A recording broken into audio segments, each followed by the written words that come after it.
Well, welcome to week 6, and it's peer review day. So, the peer review is to help you learn how to review others' work and to learn from the work that you're reviewing. Okay, here is information of peer review.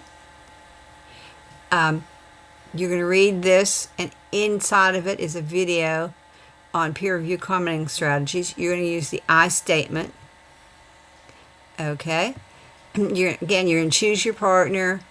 You're going to go to your writing circle. If your partner hasn't posted anything, then you're going to choose someone else. If you choose someone else, you tell that person that you're letting them know you're going to review their work. Remember, it's your responsibility to complete a peer review. All right? And if the person that you choose outside of your writing circle, if they have a review, don't worry about it. You can submit another one. Here are the technical steps on how to do it. Feedback. All peer reviews are due on Friday. There's no grace period for this week.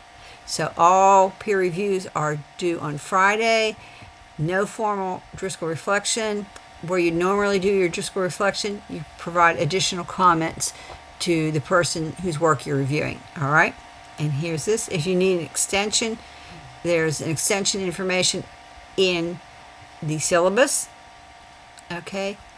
And just some more helpful information. And remember, extra credit opportunities are always there. If you've got questions, put them there. If you don't understand something, again, email me, Zoom, extra credit discussions.